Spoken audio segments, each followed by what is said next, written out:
The late 1960s. America is gripped by the electrifying sound of Creedence Clearwater Revival.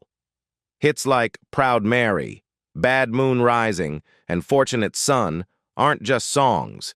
They're the soundtrack of a generation, echoing through protests, road trips, and living rooms across the country. At the center of it all is John Fogerty, the fiery frontman and creative genius whose voice and guitar defined an era. But behind the roaring crowds and chart-topping hits, the story wasn't as harmonious as fans believed. Tensions simmered, egos clashed, and friendships frayed within the band, leaving scars that lasted decades. Now, after years of silence, bassist Stu Cook steps forward with a revelation that's sending shockwaves through the Creedence community. Creedence Clearwater Revival exploded onto the music scene in 1968 with their self-titled debut album, instantly capturing the hearts of fans with a sound that was simple, catchy, and undeniably infectious. While other bands of the late 60s were exploring complex arrangements and experimental studio tricks, CCR's music cut through the noise, straightforward, raw, and deeply American. But behind the chart-topping hits and sold-out shows, a more complicated story was unfolding, one that Stu Cook now recalls with clarity and a touch of regret. John Fogerty, the band's lead singer and guitarist, was undeniably the creative engine of CCR. He wrote nearly all of the songs, crafted the arrangements, directed the band's sound, and even influenced the visual presentation of albums and promotional materials. According to Cook, though, this wasn't just leadership, it was control. John had a clear vision for what CCR should be, Cook says, but it wasn't just his vision. He wanted to make every decision himself. Every little detail had to go through him. From the way songs were performed to the smallest nuances in studio production, nothing escaped his scrutiny. By 1970, CCR was at the peak of its fame. Stadiums were packed, radio airwaves were dominated by hits like Proud Mary and Bad Moon Rising, and fans couldn't get enough. Yet inside the band, tension was simmering. Cook recalls endless studio sessions where perfectionism ruled. John's standards were extreme, he explains. Hours would be spent redoing takes until every note was exactly what he wanted. It was exhausting. What had started as a group effort began to feel more like a one-man show. The friction wasn't just creative, it was personal. Stu, drummer Doug Clifford, and rhythm guitarist Tom Fogerty, John's older brother, found themselves increasingly sidelined. "We'd been friends since high school," Cook says, but John wanted to take over everything. He argued with any idea we had, and eventually it felt like our input didn't matter anymore. That tension reached a breaking point in 1971 when Tom Fogerty, frustrated and feeling invisible, left the band. His departure was a seismic blow, signaling the beginning of the end for the original CCR lineup. With Tom gone, the remaining trio tried to navigate the creative void, but old patterns persisted. By 1972, Mardi Gras, the band's final album, exposed just how fractured CCR had become. John proposed a new democratic approach. Each member would contribute songs and take turns singing lead. Instead of mending the rifts, the experiment amplified them. For Stu Cook and Doug Clifford, stepping out of John Fogerty's shadow was never easy. The band had always operated with John firmly in the driver's seat, his vision guiding every note, every riff, every performance.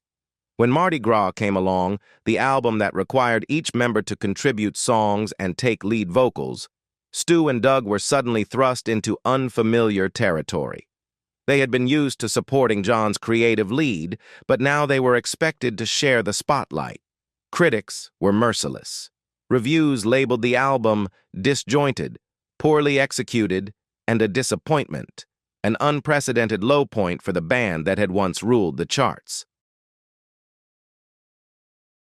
Stu Cook reflects on that period with a mixture of frustration and insight.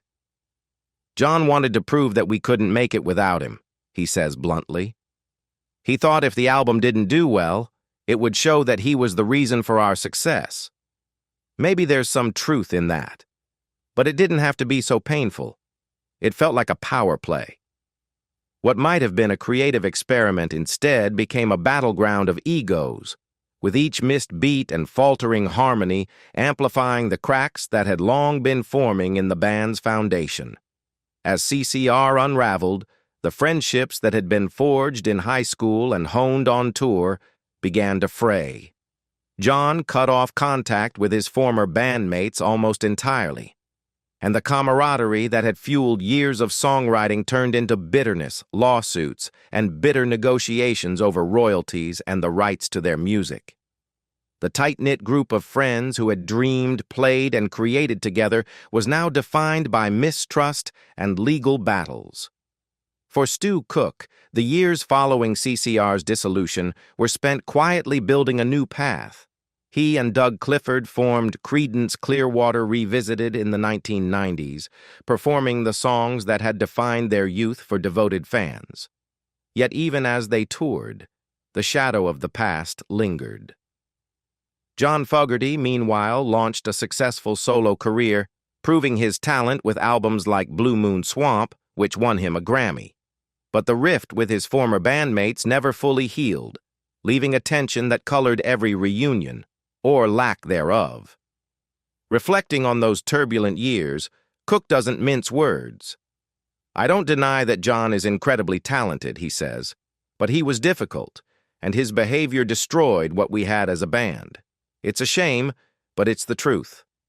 CCR's legacy is a study in contrasts, a catalog of legendary, timeless music that remains a fixture on classic rock stations, in films, and on streaming playlists, paired with a backstory of broken friendships and creative conflict that few outsiders could imagine.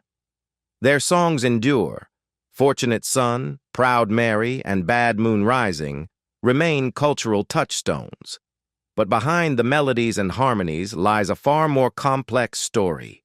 It is a story of immense artistic vision, simmering conflicts, and the price of perfectionism.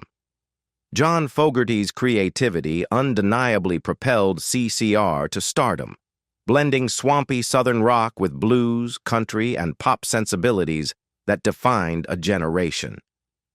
Even though Creedence Clearwater Revival hailed from California, John Fogerty's lyrics captured the very pulse of the era, speaking to the disillusionment, frustration, and restless energy of America's youth during the late 1960s and early 70s. Songs like Fortunate Son, Bad Moon Rising, and Proud Mary weren't just chart-topping hits. They were cultural touchstones that resonated with a generation grappling with war, social change, and upheaval. Fogerty's storytelling and uncompromising musical vision propelled CCR to the forefront of American rock, transforming them into one of the most commercially successful bands of their era. But according to bassist Stu Cook, behind that brilliance lay a cost few outsiders could see. Cook recalls that John's relentless drive to control every aspect of the band, from songwriting and arrangements to production and even album artwork, left little room for genuine collaboration. What had started as a partnership built on friendship and shared ambition slowly turned into a struggle for authority. The camaraderie that had once fueled the band's creativity began to erode. Cook and drummer Doug Clifford often found themselves sidelined, their musical input reduced to following directives rather than contributing to the band's evolving sound. Every detail had to go through him, Cook later reflected. It felt less like a team and more like we were backup musicians in his one-man show. This tension came to a head during the recording of CCR's final album, Mardi Gras. For the first time, John insisted that each member contribute their own songs and take lead vocals. While the gesture might have seemed like a democratic experiment on the surface, it only highlighted the growing chasm within the group. Cook and Clifford, who had spent years under Fogerty's creative shadow, were suddenly tasked with stepping into the spotlight, a challenge that revealed both inexperience and the lingering effects of John's dominance. Critics panned the album, describing it as disjointed and lacking the focus that had defined CCR's earlier work. Cook later admitted that John's maneuver was, in part, a calculated move. "I think he wanted to prove that without his leadership, the band couldn't sustain the standards that made CCR successful. Maybe there's some truth to that, but it was a painful way to learn it." Rather than uniting the band, the experiment only deepened the rift. Mardi Gras became both a critical and symbolic breaking point, accelerating the band's eventual dissolution. Creative tension evolved into personal animosity. What had begun as disagreements over music escalated into protracted legal battles over royalties and the rights to CCR's catalog. Relationships that had been forged in high school and cemented through years of touring were left fractured. Cook and Clifford eventually turned to Creedence Clearwater Revisited in the 1990s, performing the hits that defined their youth, but the shadow of those unresolved conflicts lingered. John Fogerty, meanwhile, launched a solo career, winning a Grammy for Blue Moon Swamp. Yet even as success followed him, the ghosts of CCR's internal struggles continued to haunt both sides. John Fogerty famously refused to perform alongside his former bandmates, even at high-profile events like Creedence Clearwater Revival's Rock and Roll Hall of Fame induction in 1993, citing the deep wounds left by their bitter falling out. Meanwhile, Stu Cook and Doug Clifford worked to keep the CCR spirit alive through their spin-off project, Creedence Clearwater Revisited, touring the world and performing the songs they had helped bring to life. Even this venture wasn't free from tension, as John made it clear he wanted to distance himself from any connection to his former bandmates. Was he a genius or a saboteur? For decades, fans and critics alike have debated whether Fogerty's strict control was necessary to craft CCR's signature sound, or if his methods ultimately destroyed a promising partnership. There's no denying that his relentless pursuit of quality shaped CCR's polished yet gritty sound, which continues to resonate with audiences today. But his refusal to share the creative process, even with longtime friends, turned what might have been a balanced collaboration into a struggle for power. Stu Cook's reflections provide a counterpoint to the narrative of John as a solitary genius, revealing the toll that Fogerty's leadership style took on those around him. At the same time, Cook acknowledges that John's talent and determination were central to what made CCR so special. His perspective reminds us that the band's story isn't just about music, it's about friendship, ambition, and what happens when creative visions collide. Why Creedence Clearwater Revival's John Fogerty came to forgive estranged brother and bandmate Tom after his death. When Creedence Clearwater Revival fell apart in the early 70s, John Fogerty didn't just lose his band, he lost his bond with his older brother, Tom, the group's rhythm guitarist. The two never reconciled before Tom's death in 1990, a regret that haunted Fogerty for decades. The rift, coupled with the bitter legal battles that followed the breakup, cast a long shadow over the hits Fogerty had written, turning rock staples like Proud Mary, Have You Ever Seen the Rain, and Fortunate Son into bittersweet reminders of what was lost.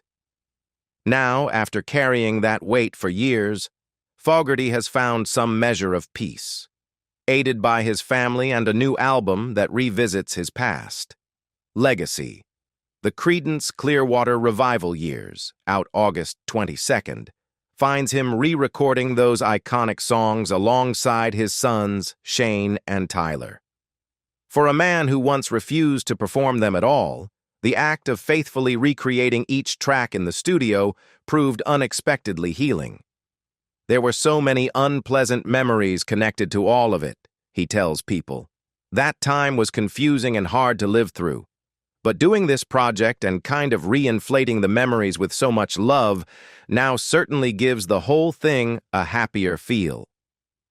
The seeds of CCR were planted in 1959 when the Fogerty brothers joined forces with schoolmates Stu Cook and Doug Clifford in El Cerrito, California.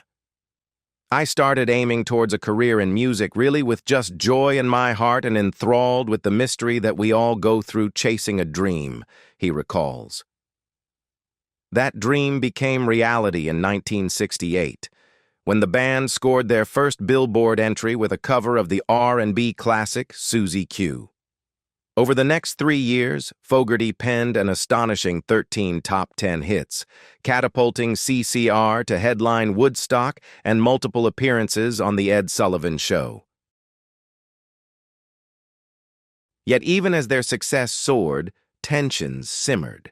The other members grew resentful of Fogerty's dominant role in the band's achievements. One of CCR's final hits, Have You Ever Seen the Rain, became a bittersweet reflection on the band's impending breakup, like a sudden downpour on a sunny day.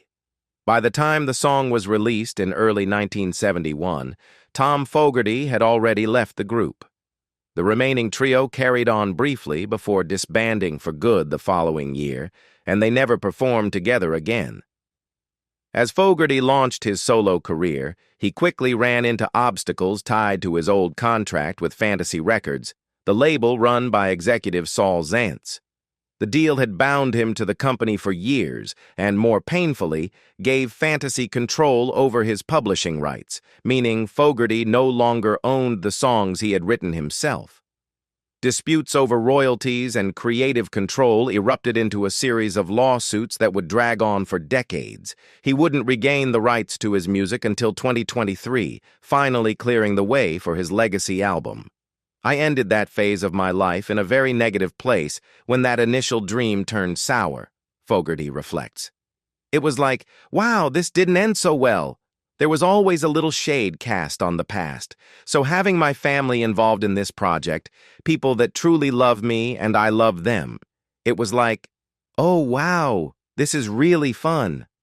That process was such a nice alternative to the way that I had remembered it from the past. It was almost like an antidote.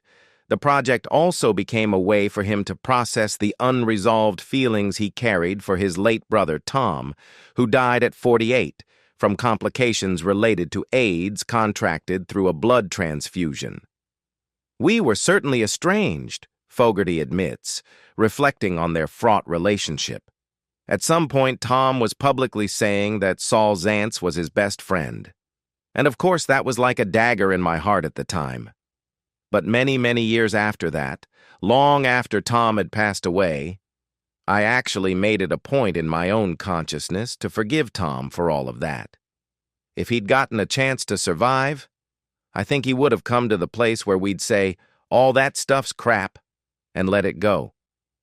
Maybe at some point we can do something together musically and actually try to heal all this and realize our much stronger bond as brothers. We didn't get that chance, but I feel that, at least on my side of it, I felt happy and positive toward Tom.